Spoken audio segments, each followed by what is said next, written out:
हनुमान् श्रीपदो वायुपुत्रो रुद्रो नघोजरः अमृत्यवीरवीरश्च ग्रामवासो जनाश्रयः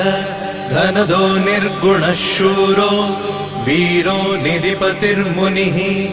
पिङ्गाक्षो वरदो वाग्मी सीताशोकविनाशकः शिवः शर्वत्परो व्यक्तो व्यक्तो धराधरः पिङ्गकेशः पिङ्गरोमा श्रुतिगम्यः सनातनः अनादिर्भगवान् देवो विश्वहेतुर्जनाश्रयः आरोग्यकर्ता विश्वेशो विश्वनाथो हरीश्वरः